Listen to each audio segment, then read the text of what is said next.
Bienvenue à tous. Alors avant toute chose, on va vous donner une définition qui vous sera utile pour la suite de cette vidéo, sinon vous risqueriez de vous perdre.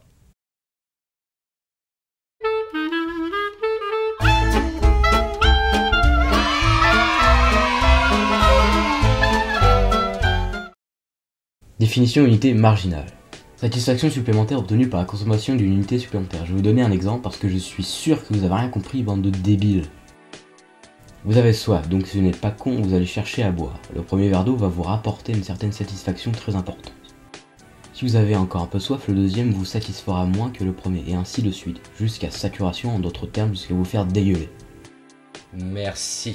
Maintenant on peut commencer. Donc, bienvenue dans ma rubrique culture numéro 4 de Culture et Paranormal.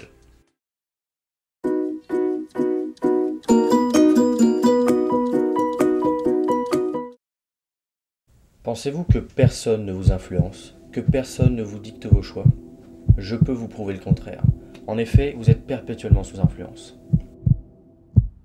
Imaginez 30 secondes que j'ai une moustache italienne, que je bosse dans la pizzeria du coin, et je vous laisse le choix entre une pizza à 4,90 € ou un menu pizza à volonté à 11,90 €. Naturellement, vous prenez le menu à volonté pensant que vous y êtes gagnant. Mais à votre avis, pourquoi la pizzeria fait-elle réellement cette offre? Puisque selon vous, elle devrait perdre de l'argent à ne pas facturer ses pizzas. Eh bien en réalité, le vendeur est bien conscient que vous ne consommerez pas plus de 2 pizzas, sauf si vous êtes américain. Donc le calcul est très simple, la pizzeria vous De plus, vous repartirez de la pizzeria avec le sentiment d'avoir fait une bonne affaire. Le vendeur, quant à lui, n'a pas réellement perdu d'argent, puisqu'au final, si la pizzeria vous a plu, vous en parlerez à vos amis et ainsi de suite, faisant une pub gratuite. On appelle ce phénomène le bouche à oreille, et ça aussi vous le faites inconsciemment, puisque quand quelque chose vous plaît, vous le manifestez. De plus, vous risquez de revenir dans cette pizzeria, et là évidemment, on arrive aux cartes de fidélité. Et oui, ces fameuses cartes qui vous font acheter des pizzas juste pour avoir au final une seule gratuite. Pensez-vous toujours que vous êtes gagnant avec les offres? C'est pour cela que les offres existent, pour appâter et abuser du client. Les entreprises, restaurants, les réseaux téléphoniques ou autres utilisent tout ce qu'on appelle l'utilité marginale. En plus, le pouvoir de cette carte de fidélité est infini. Ce n'est qu'un bout de carton, mais vous avez l'impression d'avoir fait le bon choix, d'avoir affirmé votre personnalité et vos goûts, et même d'avoir créé des liens avec le commerce.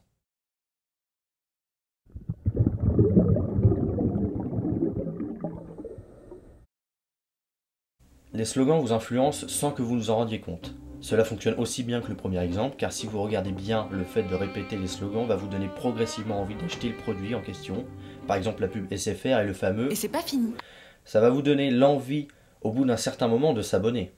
Bien évidemment, cela ne marche peut-être pas sur toi qui regarde la vidéo, mais ça fonctionne sur plein d'autres gens. C'est juste que l'être humain est un être très con. Il va vouloir consommer la dernière chose qu'il a vue. C'est le principe des pubs, car à force de placarder des pubs un peu partout, l'être humain va subir l'effet mouton. C'est-à-dire que faire exactement ce que tout le monde fait, juste pour se donner un air cool.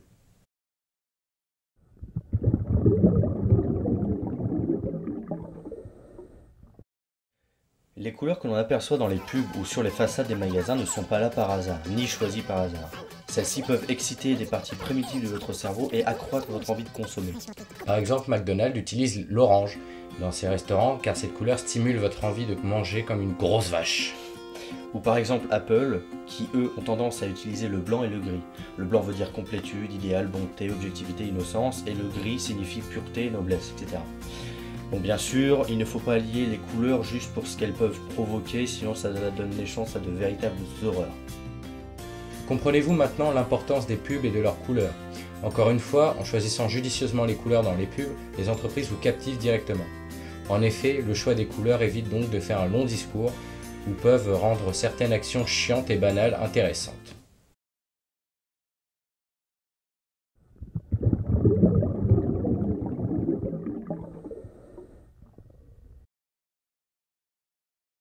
Dans les pubs actuelles, on peut voir beaucoup d'enfants et d'animaux devant la caméra. Là aussi, on cherche à capter votre attention en rendant les pubs drôles et mignonnes, même parfois un peu dégueulasses. Maman, j'ai envie de faire caca. Eh ben viens. Non, je veux faire dans les toilettes de Paul. Allez, sois pas bête. Viens. Je vais faire caca chez Paul. Chez Paul, il y a un brise touché fraîche. Il est plus discret qu'un aérosol. Il n'y a plus de mauvaise odeur, juste un parfum frais et agréable. Touché fraîche de brise. Bon, en même temps, si dans une pub de croquettes pour chiens, il n'y aurait pas de chien, les gens ne comprendraient pas forcément.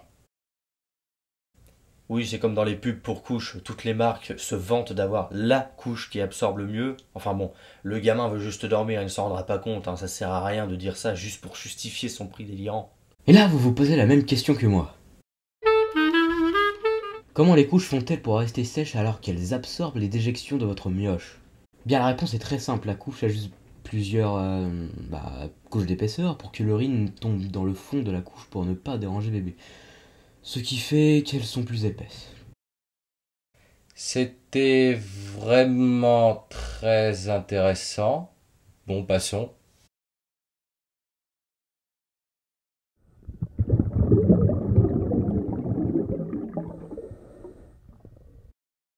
Le système d'exploitation est le même dans cette catégorie. Prenez un glandu avec un beau sourire et des beaux yeux, mettez-lui une blouse et hop, voilà un médecin qui te vend le dentifrice du siècle. Oui, enfin, quand c'est des vrais médecins, c'est juste casse-couille, mais c'est quand même un peu plus crédible. Oui, et je le prouve. Signal, nous savons qu'il est recommandé d'utiliser du fil dentaire et un bain de bouche. C'est de ce principe-là que les experts Signal sont partis pour concevoir le nouveau Signal Expert Protection, notre dentifrice le plus avancé de tous les temps. Inspiré par le fil dentaire, il contient des microgranules qui passent entre les dents pour un nettoyage en profondeur. Comme un bain de bouche, il est enrichi en zinc pour réduire les bactéries. Nouveau Signal Expert Protection. La meilleure protection Signal. C'est une révolution. C'est un dentifrice vraiment différent. Sensodyne répare et protège va aider à réparer les zones sensibles de la dent. Grâce à sa formule à base de novamine, Sensodyne répare et protège libère des minéraux naturels pour aider à réparer les zones sensibles. On est sur une vraie bonne nouvelle pour les personnes qui souffrent de dents sensibles.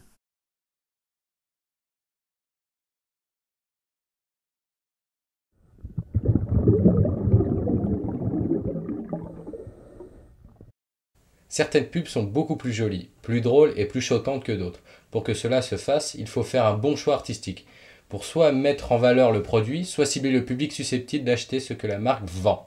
Personnellement, moi j'adore la pub de la Twingo. C'est très joli, très coloré et dynamique. Et dans cette pub, on comprend que Renault cherche à donner l'image un peu déjantée, passe-partout, à sa voiture. Alors que la pub Soch cherche à parler aux jeunes avec leur offre mobile qui doivent nous simplifier la vie. Et qu'ils y affichent des jeunes qui dansent. Je comprends pas pourquoi ce n'est qu'une offre mobile pourtant. En même temps, si les acteurs étaient aussi motivés que les jeunes actuels, on se ferait chier. Oui, bon, quand on vous dit que c'est parfois artistique de vous vendre un produit inutile ou habituel, ou tout simplement de vous fister le c'est pas des simagrées, puisque quand on ne possède pas cette capacité, ce talent, eh bien on vous colle une célébrité pour vous vendre des chips, des lunettes ou des brosses à dents. Et c'est censé activer le mode mouton.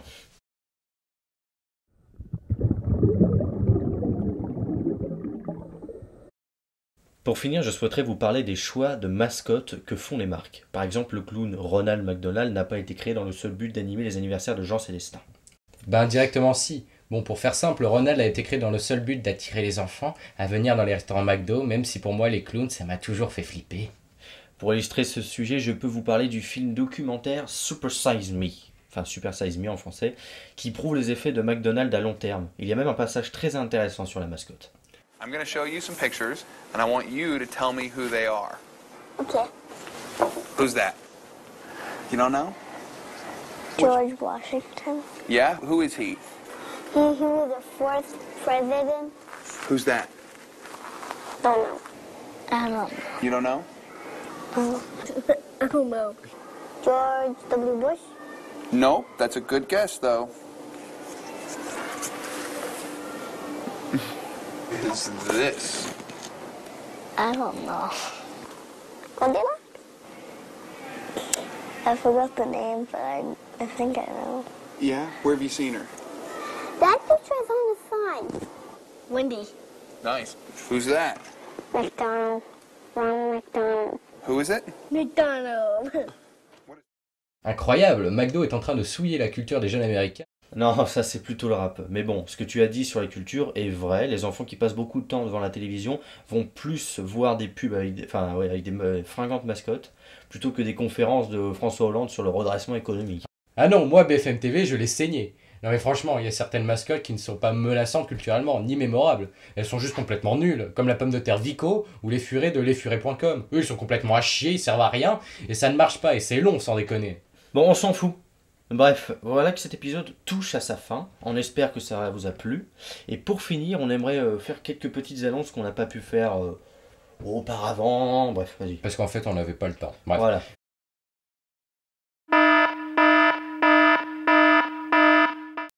On a quelques petites infos, comme il l'a dit, à propos de la cadence de vidéo pendant la période scolaire. Je précise bien scolaire. Scolaire. Donc une vidéo paranormale en début du mois, puis 2 parenthèses, et enfin une vidéo culture et une grosse vidéo tous les 2 mois à peu près, parce que c'est long à faire. L'IRL, donc on n'a pas encore de date précise. Non. Je pense qu'on le fera quand on sera plus à l'aise ou quand on attendra. Ou si vous nous la réclamez. Tu peux couper ça, s'il te plaît. C'est pas grave, j'en peux continuer. Alors. Bah non, bah. Non, c'est pas grave. On est là pour. Non, arrêtez. Ouais, donc bon, c'est complètement relâché. Là, on a desserré les boutons de la cintre. Bref, on atteindra un nombre d'abonnés, comme je disais, important. Et au niveau de la FAQ, bah, on le fera si on obtient à peu près une quinzaine de questions sur Twitter ou Facebook. Donc allez faire un tour. Voilà, ce sera tout. Bisous. Bisous.